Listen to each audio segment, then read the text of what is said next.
गुरु साक्षात् परब्रह्म तस्मै श्री गुरुवे नमः। विघ्नेश्वराय वरदाय सुरप्रियाय लंबोदराय सकिलाय जगद्धिताय नागाननाय स्तुतियज्ञ विभूषिताय गौरी सुताय गणनाथ नमो नमस्ते।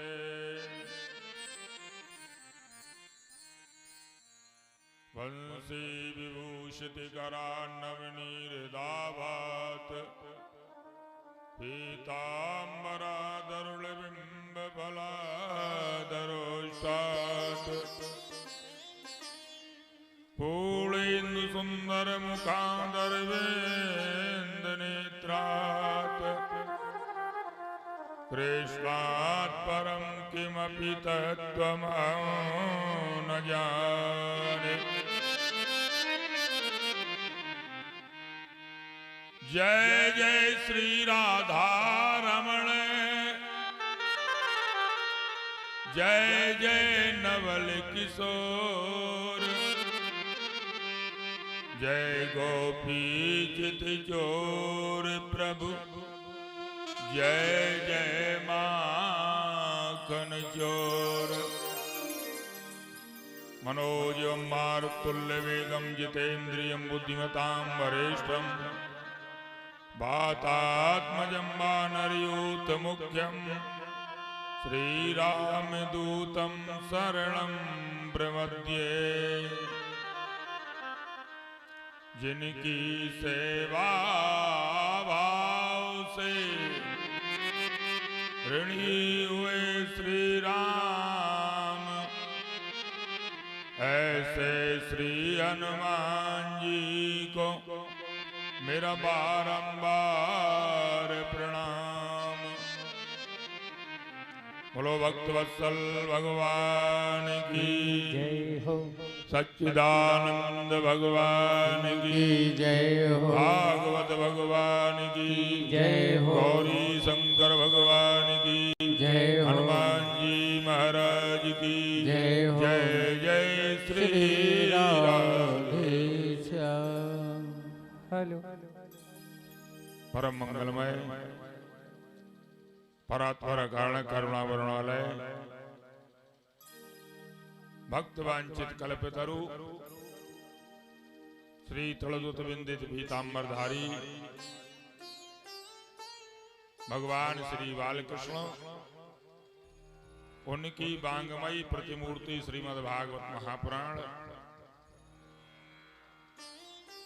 आज इस कथा का प्रथम दिवस आए बड़े भाव से। आज जो भी हरी इच्छा होगी कथा सुनने को प्राप्त होगी। 2 मिनट नाम संकीर्तन, इसके उपरांत भगवान की सुंदर कथा आपको सुनने को प्राप्त होगी। बोलो भक्तवत्सल भगवान की जय हो।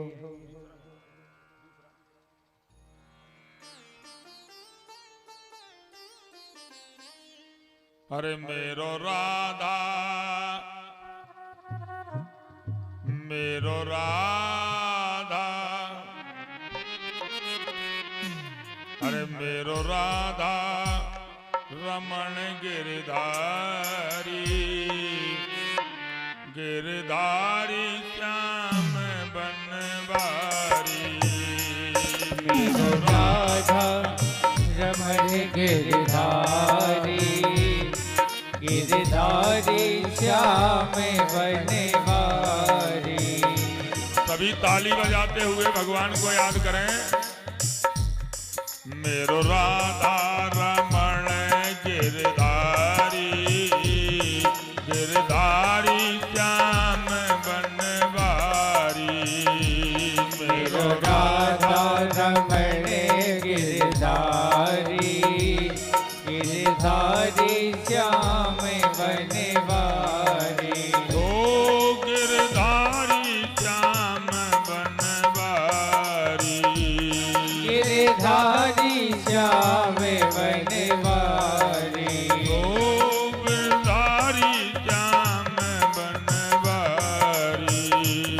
गिरधारी श्याम बनवारी। मेरो राधा रमण गिरधारी, गिरधारी श्याम बनवारी। मेरो राधा रमण गिरधारी, गिरधारी श्याम बनवारी। हरि बोल, ताली से बाहर आने।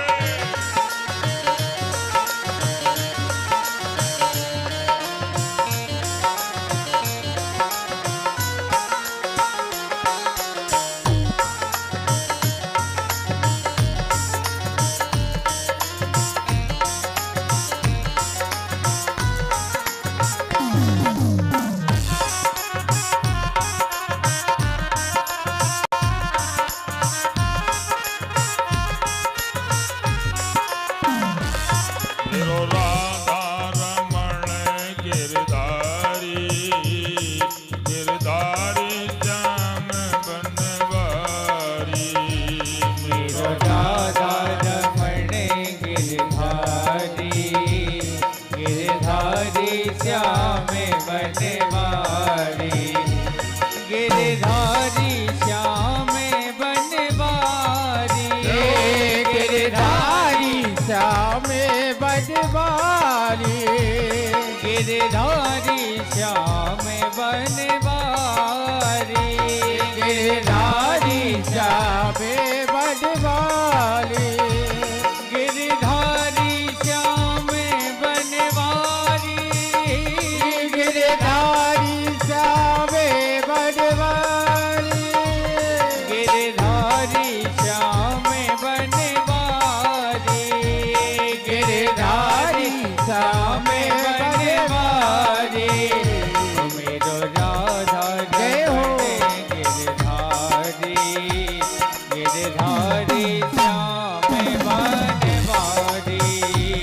मेरो राधा रमण गिरधारी, गिरधारी श्याम बनवारी।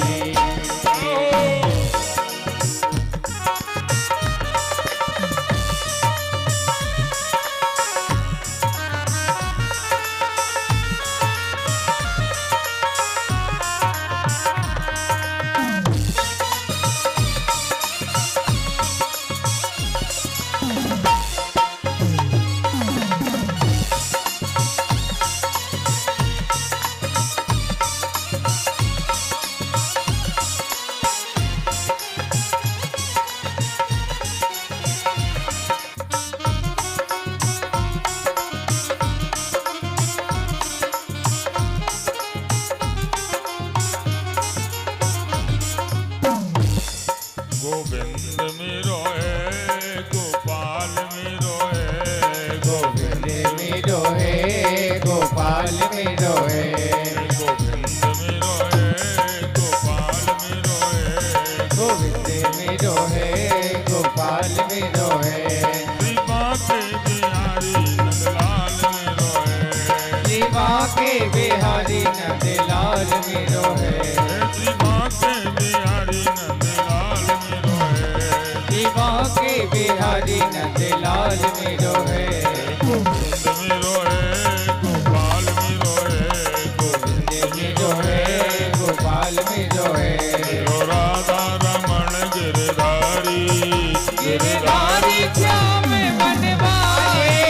मेरो राधा रमण गिरधारी, गिरधारी श्याम बनवारी।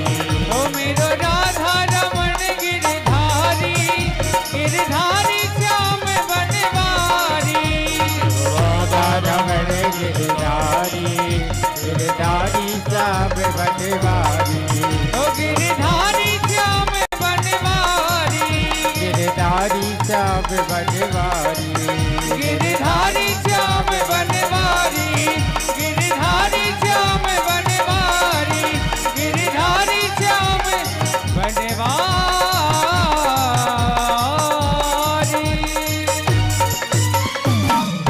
बोलो भक्त वत्सल भगवान की जय। सभी भक्तों से अनुरोध है कि आरती प्रसाद लेकर ही गृह गमन करें। आज थोड़ी सी कथा होगी। थोड़ी कथा का आप लोग श्रवण कर लें, इसके बाद बैठ जाएं, और इसके बाद तो आपको जानना ही है। थोड़ी सी कथा ही आपको सुनाई जाएगी, ज्यादा देर आपको रोका भी नहीं जाएगा।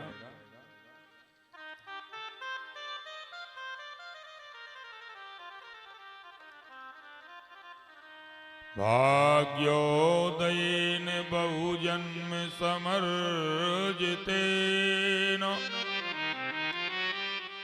सत्संगम च लभते पुरुषो यदा वै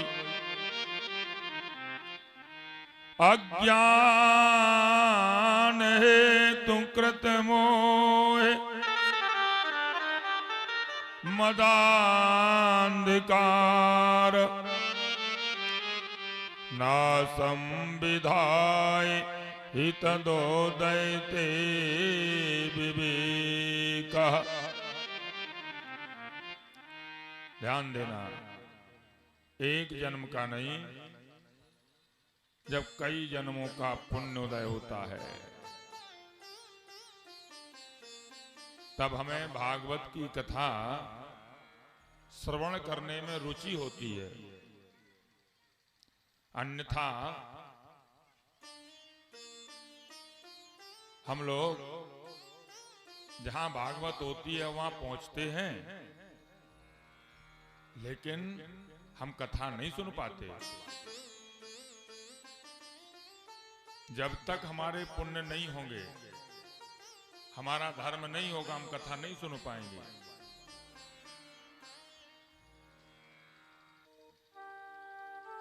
भागवत की कथा बड़ी विलक्षण है।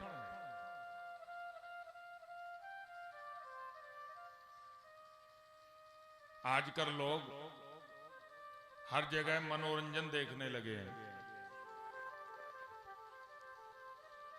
लोग सोचने लगे कि भागवत की कथा में भी मनोरंजन हो, लेकिन ध्यान देना, भागवत की कथा कभी भी मनोरंजन की दृष्टि से नहीं सुननी चाहिए।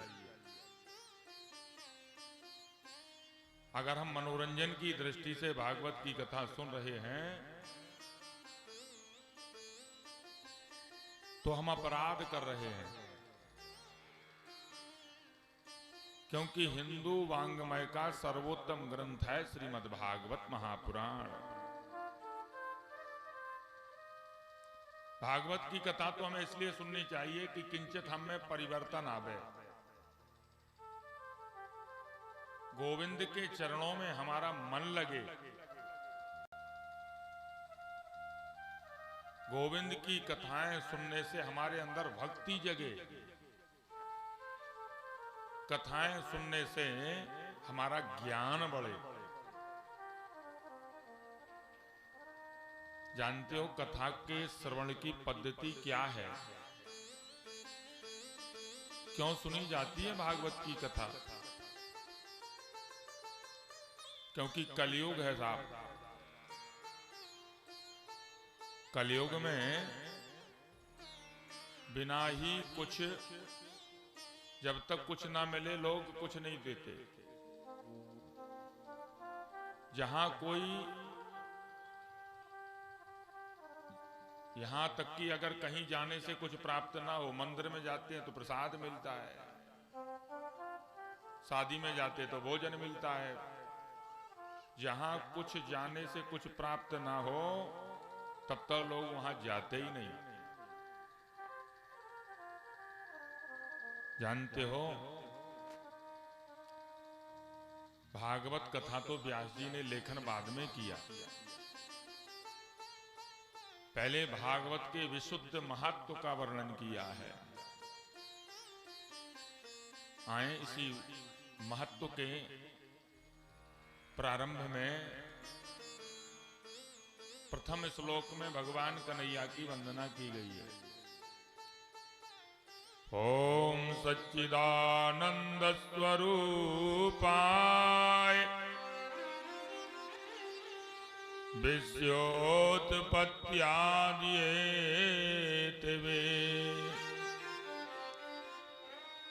तापत्रयी विनाशाय श्रीकृष्णाय वयं नुमः।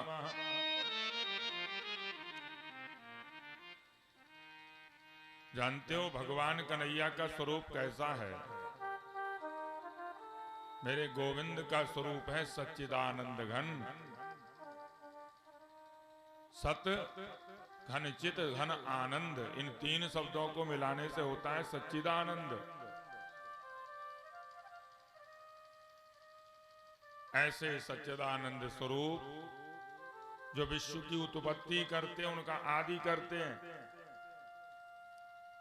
पालन भी करते हैं, जो जन्म देते हैं, पालन करते हैं, मृत्यु भी जो देते हैं, तीनों तापों को विनष्ट करने वाले श्री कृष्णाय वयं नुमः। ऐसे सच्चिदानंद घन परमात्मा को, ऐसे कन्हैया को हम प्रणाम करते हैं।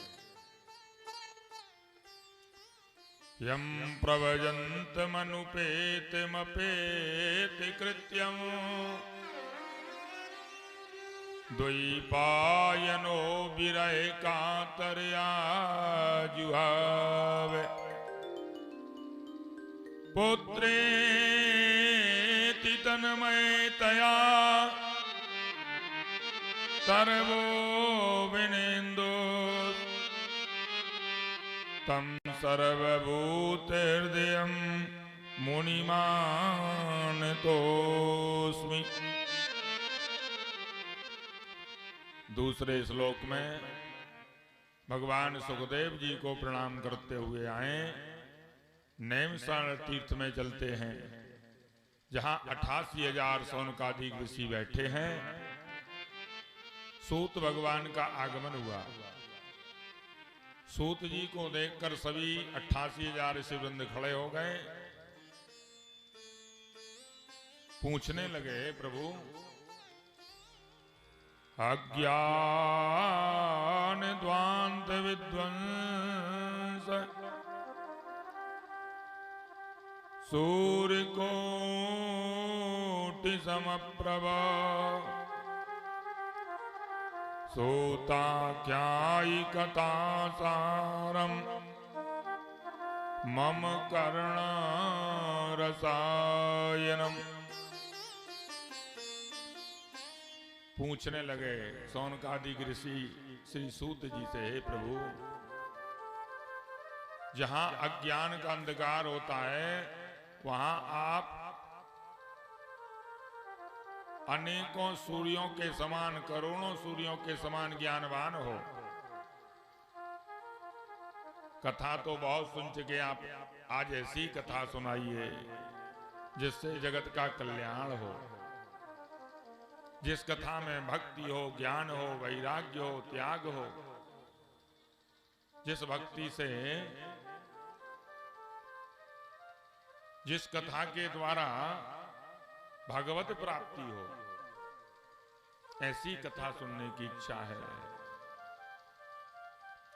सूत जी कहने लगे, हे शौनकादिक ऋषियों, काल व्याल मुखग्रास त्रास निर्णासेतवे श्रीमद्भागवतं शास्त्रं कलौ कीरेण भासितम्। कलयुग में जीवों को सबसे ज्यादा डर मृत्यु का है। लोग मरने के लिए बहुत डरते हैं और कहते भी हैं मृत्यु के समय जो कष्ट होता है वो जीवन में कभी कष्ट नहीं होता, मरते समय बहुत कष्ट होता है। तो इस मृत्यु रूपी कष्ट को दूर करने के लिए भगवान सुखदेव जी ने भागवत कथा सुनाई।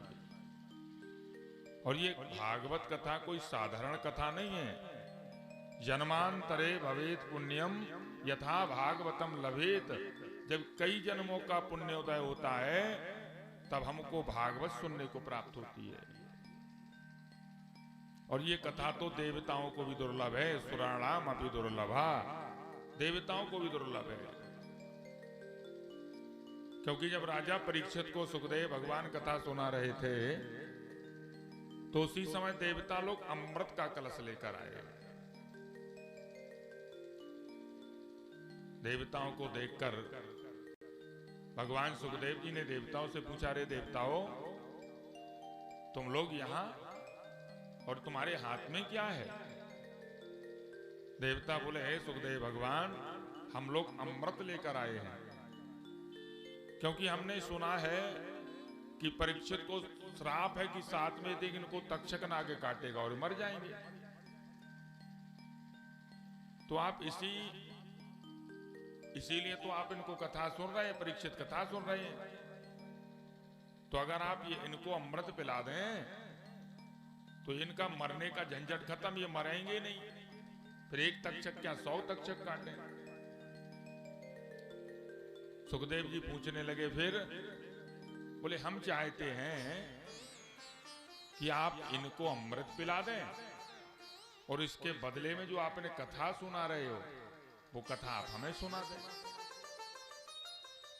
सुखदेव जी को बड़ी हंसी आई और कहने लगा, अरे देवताओं, तुम बड़े ठग हो। अरे तुम लोग ठग ही तो हो। तुम लोग अमृत लेके कथामृत पाना चाहते हो। अरे कहां अमृत और कहां कथा? अरे कम से कम कोई वस्तु का मोल तो सही लगा देते। तुम्हारा अमृत है कांच,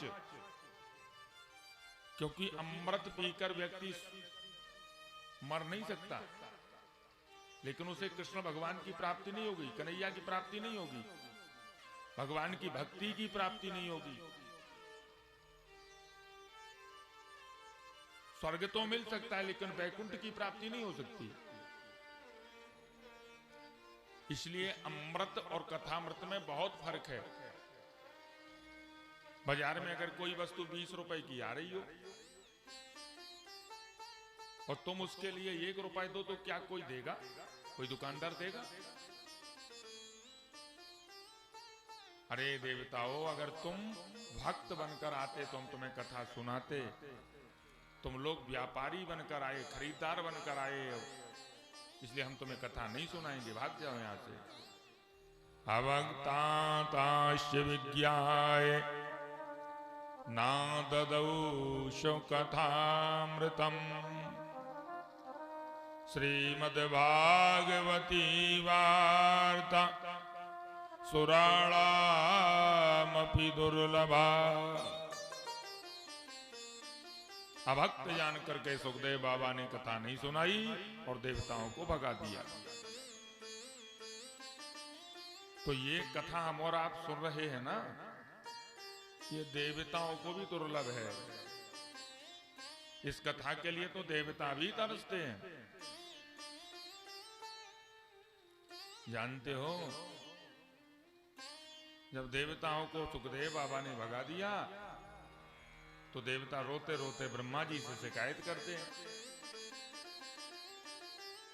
कि देखो देखो बाबा सुखदेव जी ने हमें कथा नहीं सुनाई।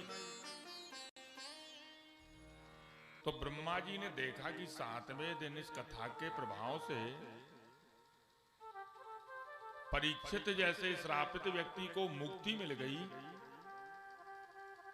तब उन्होंने अपने ब्रह्मलोक में एक बड़ा सा तराजू मंगाया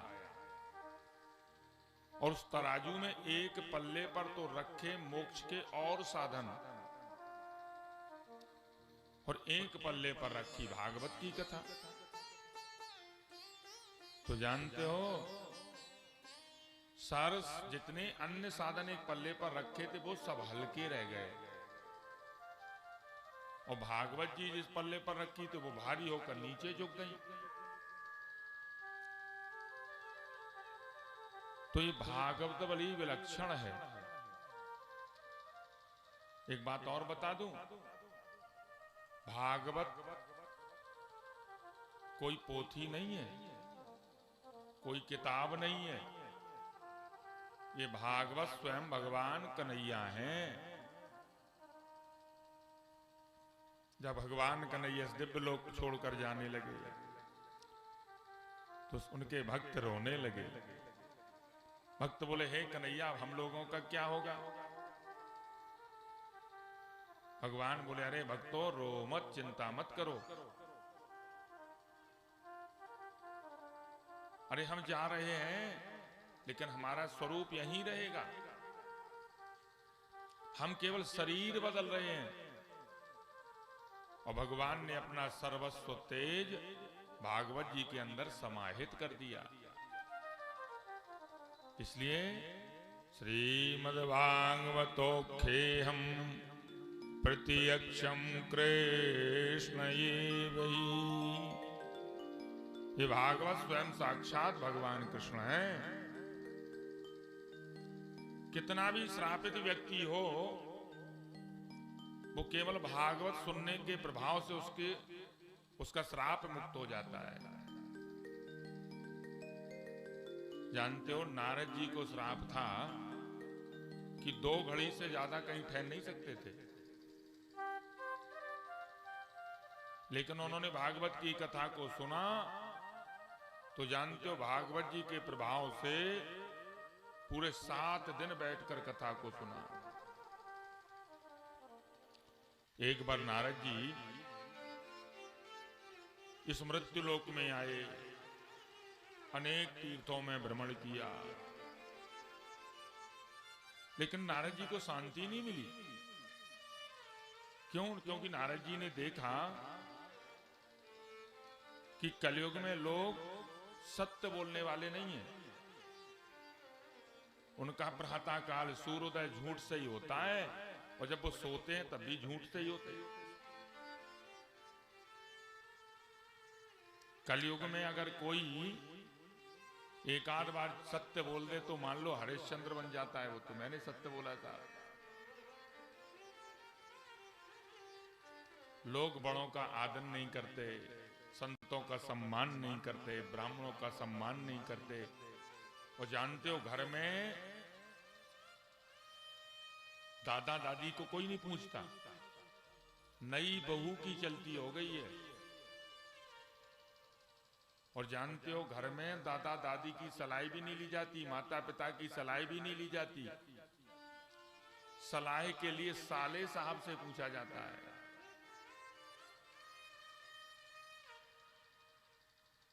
कलिना धर्म मित्रेणे धरेयम बदिताधुना। अधर्म का मित्र है कलियुग। इसी कलियुग ने सबकी बुद्धि विकृत कर दी है, बुद्धि बिगड़ गई है। लोग अच्छे आचरण को अपने और ध्यान ही नहीं दे रहे हैं। जानते हो, नारद जी ये सब देखते देखते जब वृंदावन पहुंचे तो वहां भक्ति माता रो रही थी। माता भक्ति को रोते हुए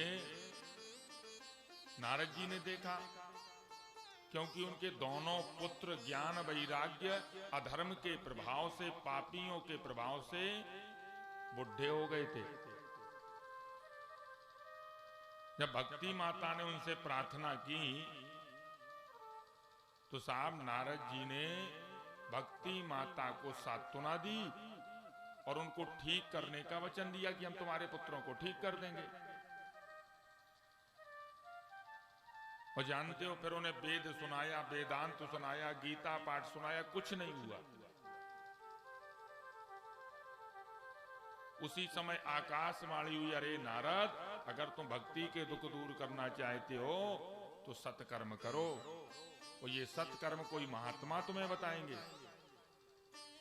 अनेक महात्माओं से जाकर नारद जी ने पूछा,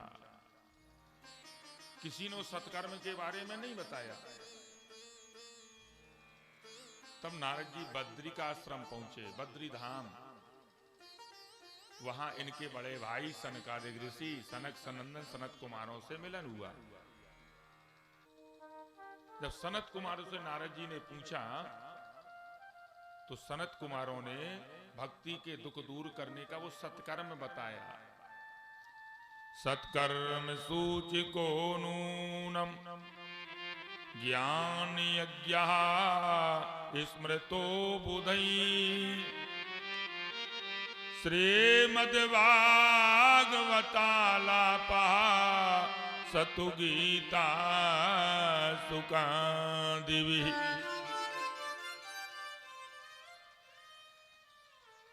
सनकादिक ऋषि कहते हैं, नारद अगर तुम भक्ति का दुख दूर करने चाहते हो, उनके दोनों पुत्रों को स्वस्थ करना चाहते हो, तो सत्कर्म है भागवत की कथा, भागवत की 7 दिन की कथा उन दोनों को सुना दो, कल्याण हो जाएगा। नारद जी बोले मैंने वेद सुनाया, वेदांत सुनाया, उससे कुछ नहीं हुआ, तो फिर भागवत की कथा से कैसे होगा। सनकादिक बोले नारद अच्छा ये बताओ दीपक किससे जलाते हो? दीपक तो घर से ही जलता है ना, घी से। लेकिन तुम जानते हो ये घी कहां से निकलता? दूध में से। लेकिन अगर हम दीपक में दूध डालेंगे तो क्या जलेगा? उसी प्रकार वेद वेदांत है दूध, और उसमें से निकला हुआ दिव्य फल है भागवत, जो घृत है। और जानते हो हम कोई फल खाते ना, तो फल तो बहुत मीठा होता, लेकिन हम उसी फल के जिसमें वो फल लगाए उस वृक्ष की जड़ को खाएं, तो क्या जड़ भी मीठी होगी? जड़ तो मीठी नहीं होगी। इसलिए भागवत कथा जो है फल है, और वेद वेदांत उस वृक्ष की जड़ है। नारद जी को विश्वास हो गया। नारद जी ने कहा कथा कहां होनी चाहिए? सनकादिक बोले आनंद नामक घाट पर, हरिद्वार में। इस कथा का बड़ा प्रचार हुआ। बड़े बड़े महात्मा भृगु वशिष्ठ चौनश्य गौतमो मेधा तिथिर देवल देवरातौ, बड़े बड़े महात्मा इस कथा को सुनने के लिए उपस्थित हुए। बड़ी सुंदर मंच सजाया गया, उस पर भागवत जी को स्थापित किया गया। वरुण कलश सर्वतो भद्र मंडल, नवग्रह मंडल, देवी मंडल आदि आदि सारे देवताओं का आवाहन किया गया।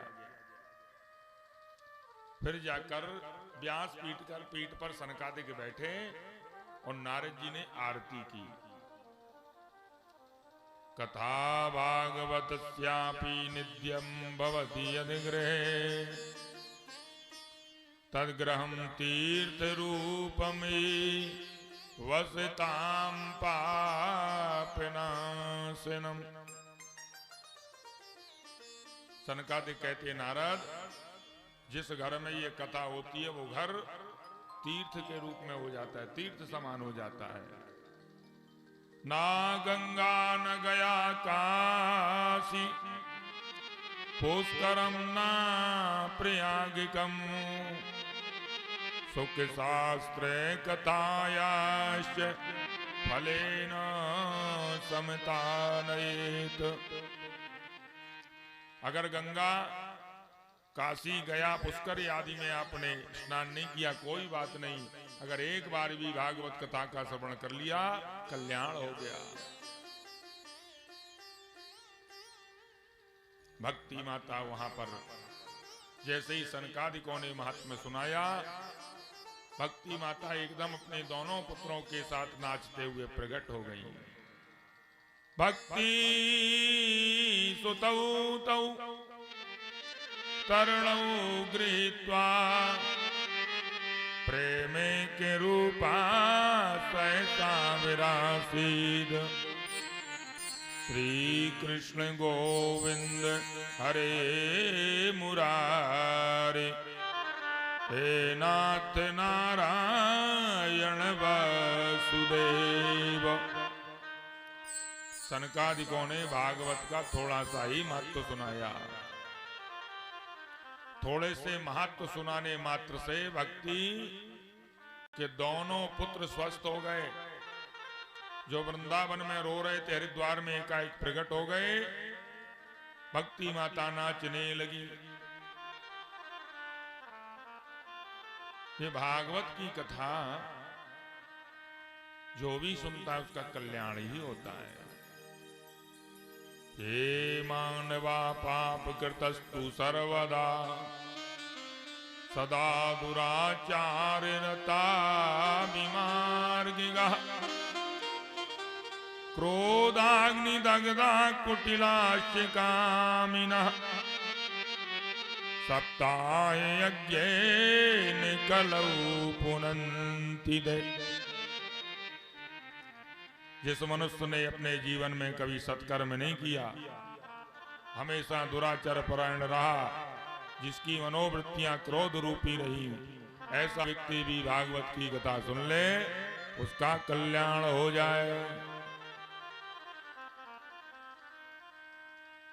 इसी विषय में कथा सुनाते हैं, ध्यान से सुनो।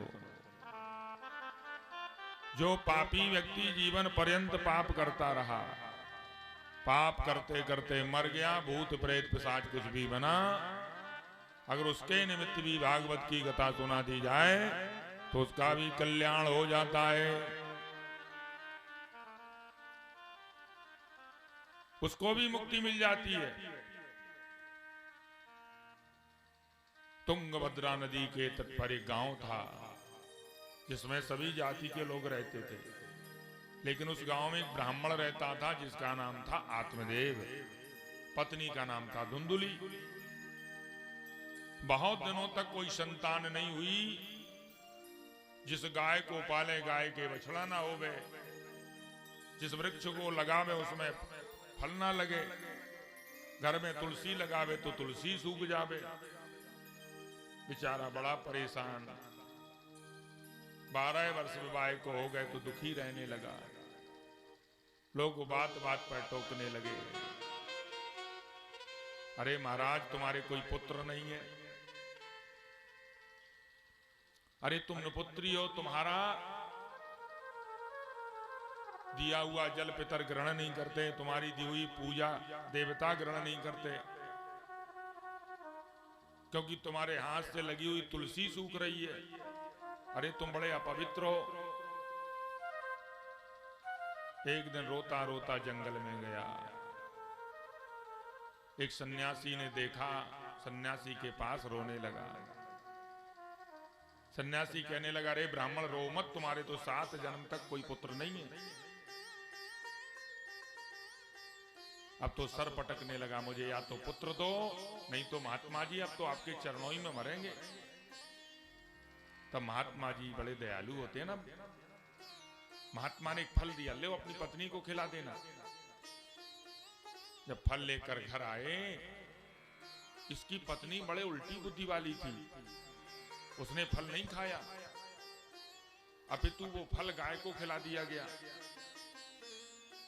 पड़ोस में रहने वाली बहन ने इसको भ्रमित कर दिया, कहीं फल से भी कोई संतान होती है। जानते हो,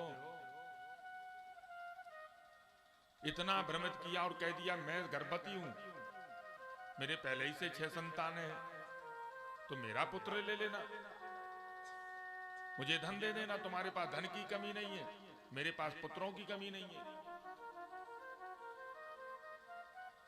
समय आने पर उस पड़ोस में रहने वाली इसकी बहन ने पुत्र को जन्म दिया। इसने रात ही रात वो पुत्र को अपना पुत्र बना लिया। उस समय महाराज ब्राह्मण देव आत्मदेव तो तीर्थों में गए थे, किसी को पता ही नहीं चला कि इसने पुत्र को जन्म दिया कि नहीं दिया। पुत्रवती हो गई, बहुत उत्सव मनाया, नाम रखा बालक का धुंधुकारी। अब 3 महीने बाद जिस गाय को फल खिलाया गया था उसने भी एक बालक को जन्म दिया। गाय ने बछड़ा बछिया को जन्म नहीं दिया, बालक को जन्म दिया। केवल कान गाय जैसे हैं। अब तो आत्मदेव महाराज ब्राह्मण देवता की खुशी का ठिकाना नहीं रहा। इनके यहां तो गाय भी बालकों को जन्म देने लगी। बालक का नाम रखा गोकर्ण। लेकिन ध्यान देना मेरे बंधुओं, ये संत महात्मा का दिया हुआ प्रसाद रूप में बालक हुआ था, जो गाय के हुआ, इसलिए विद्वान हुआ।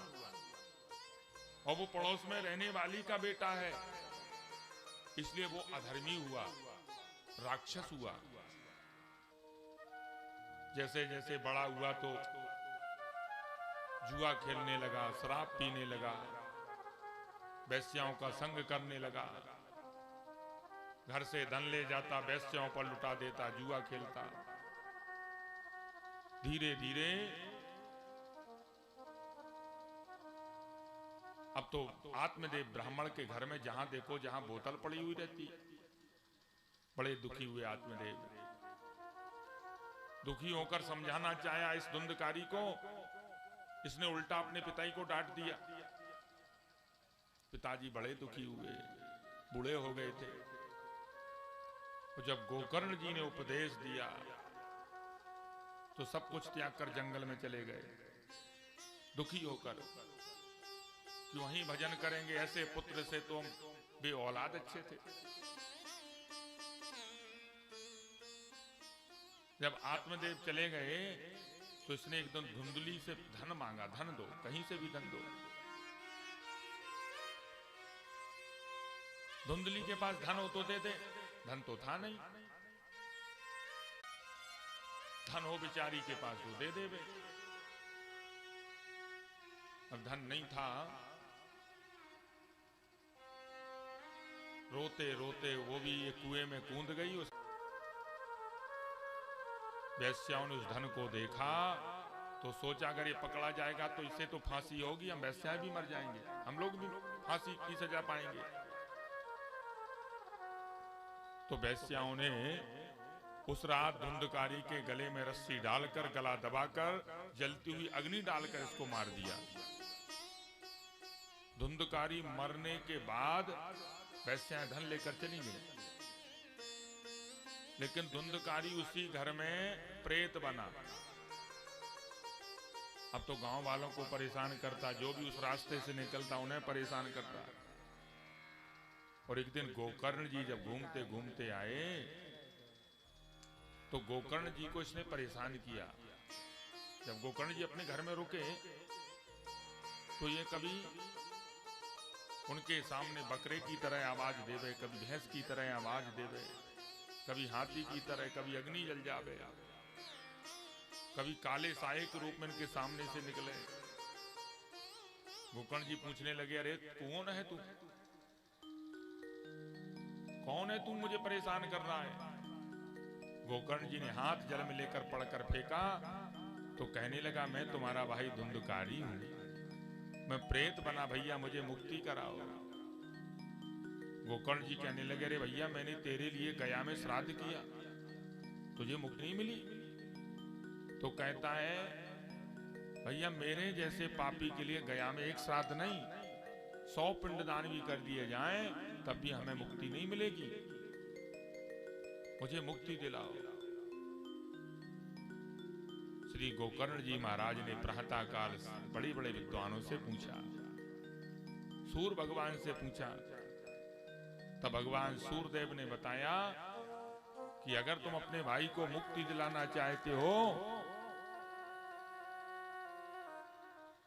तो तुम भागवत की कथा अपने भाई को सुनाओ, मुक्ति मिल जाएगी। क्योंकि श्रीमद् भागवतान मुक्ति ही सप्ताह वाचनम कुरु, भागवत की कथा जो 7 दिन की कथा है वो प्रेतों को भी मुक्ति दे सकती है। गोकर्ण जी ने इस कथा को बड़े विस्तार से सुनाया। जब धुंधकारी का आवाहन किया ना, धुंधकारी आया, एक बांस में बैठ गया। पहले दिन की कथा हुई, बांस की एक गांठ फट गई, दूसरे दिन की कथा में दूसरी गांठ फट गई। धीरे धीरे करके उस बांस की प्रतिदिन एक एक गांठ फटने से 7 दिन में 7 गांठें फट जाती हैं। धुंधकारी प्रेत रूप से देवता रूप हो गया, बाहर निकला, भागवत भगवान को प्रणाम किया। उसी समय भगवान ने एक सुंदर विमान भेजा। उस विमान में बैठकर धुंधकारी भगवान के धाम चला गया। गोकर्ण जी ने जो विमान लाने वाले थे उनसे पूछा, भैया सबके लिए विमान क्यों नहीं आया? भगवान के पार्षद कहते, विमान सबके लिए इसलिए नहीं आया क्योंकि सबने कथा को सुना नहीं है। अगर सुना है तो इस कान से सुना, इस कान से निकाल दिया। और इसने कथा को प्रेम से सुना, मन में धारण किया, इसलिए इसके लिए विमान आया। ये कथा बड़ी विलक्षण है। इस कथा के कुछ नियम भी हैं। जो भी इस कथा में कथा सुनने के लिए परीक्षित बनते हैं उन्हें पृथ्वी पर सोना चाहिए, एक समय भोजन करना है, क्षौर क्रिया नहीं करनी है, ध्यान देना। 7 दिन तक आपको दाढ़ी नहीं बनाना है। एक बार उपवास, एक समय उपवास रख के एक समय भोजन करके भगवान का भजन करते करते कथा को सुनना है। ये कथा के नियम हैं। इस तरह आज कथा यहीं विश्राम करते हैं और कल ठीक प्रातः 9 बजे से 12:30 तक आपको कथा सुनाएंगे और परसों से 12 बजे से ठीक 5 बजे तक, ठीक है ना। आए बड़े भाव से 2 मिनट नाम संकीर्तन और उसके उपरांत आरती होगी। बड़े भाव से सभी नाम संकीर्तन करेंगे। बोलो भक्तवत्सल भगवान की जय हो। मेरो छोटो सो संसार, मेरो 1200 परिवार, हरि आ जाओ एक बार। मेरो छोटो सो परिवार, हरि आ जाओ एक बार। मेरो छोटो सो संसार, हरि आ जाओ एक बार। मेरो छोटो सो परिवार, हरि आ जाओ एक बार। हरि आ जाओ, हरि आ जाओ, हरि आ जाओ, हरि आ जाओ। मेरी नैया पार लगा जाओ, मेरी नैया पार लगा जाओ। मेरी बिगड़ी आज बना जाओ, मेरी बिगड़ी आज बना जाओ। मेरो छोटो सो संसार, हरि आ जाओ एक बार। हरि आ जाओ एक बार। हरि बोल।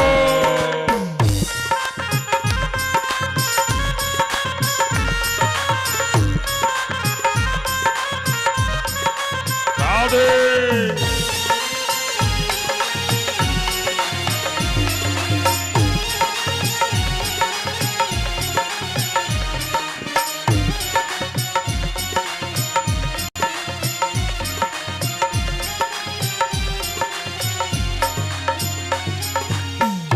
लाखों को दर्द दिखाया है, लाखों को दर्द दिखाया है।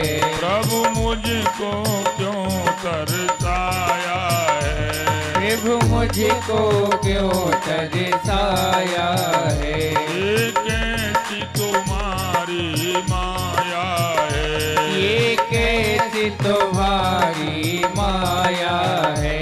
नित बहती असुवन धार, नित बहती असुवन धार। हरि आ जाओ एक बार। मेरा छोटा सा परिवार, हरि आ जाओ एक बार। मेरो छोटो सो संसार, हरि आ जाओ एक बार। मेरो छोटो सो परिवार, हरि आ जाओ एक बार। जय हो।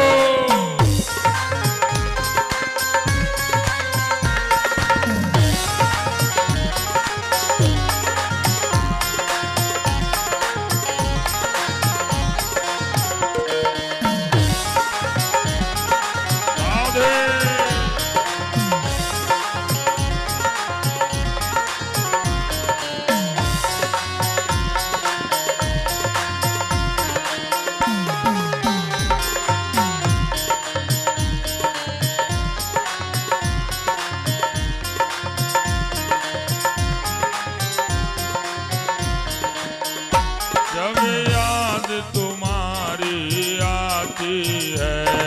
भी याद तुम्हारी आती है।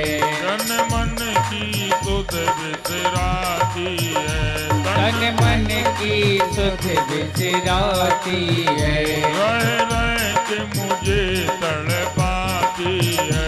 रह के मुझे तड़पाती है। तन मन धन दे सब बार। तन मन धन दे सब बार। हरि आ जाओ एक बार मेरा छोटो परिवार। हरि आ जाओ एक बार मेरा छोटो परिवार। हरि आ जाओ एक बार मेरा छोटो परिवार। हरि आ जाओ एक बार। हरि आ जाओ एक बार। हरि आ जाओ एक बार। प्रभु आ जाओ एक बार। बोलो भक्तवत्सल भगवान की जय। सच्चिदानंद भगवान की जय। भागवत भगवान की जय। जय जय श्री राधे श्याम। आए बड़े भाव से आरती करते हैं।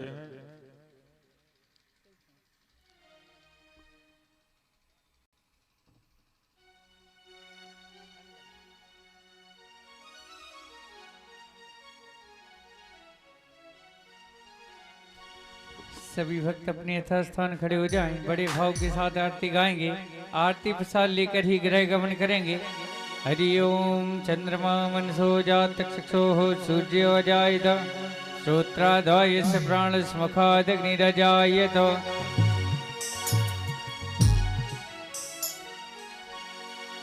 श्री बांके बिहारी तेरी आरती गाऊं। बांके बिहारी तेरी आरती गाऊं। आरती गाऊं प्यारे तुमको मनाऊं। आरती गाऊं तुमको मनाऊं।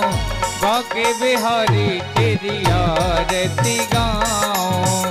मोरे मुकुट तेरे सीत पे सोहे। प्यारी मुरलिया मेरो मन मोहे। देख छवि बलिहारी जाऊं। बांके बिहारी तेरी आरती गाऊं। कुंज बिहारी तेरी आरती गाऊं। मोरे मुकुट तेरे सीत पे सोहे। प्यारी मुरलिया मेरो मन मोहे। देख छवि बलिहारी जाऊं। बांके बिहारी तेरी आरती गाऊं। चरणों से निकली है गंगा जी प्यारी। जिसने सारी दुनिया तारी। उन चरणों में मैं शीश झुकाऊं। बांके बिहारी तेरी आरती गाऊं। श्री हरिदास के प्यारे तुम हो। मेरे संवरिया जीवन धन हो। श्री हरिदास के प्यारे तुम हो। मेरे संवरिया जीवन धन हो। प्यारी छवि तेरी मन में बसाऊं। बांके बिहारी तेरी आरती गाऊं। कुंज बिहारी तेरी आरती गाऊं। बांके बिहारी तेरी आरती गाऊं। कर्पूर गौरम करुणावतारम संसार सारम भुजगेन्द्रहारम सदा वसंतम हृदयारविंदे भवम भवानी सहितं नमामि। त्वमेव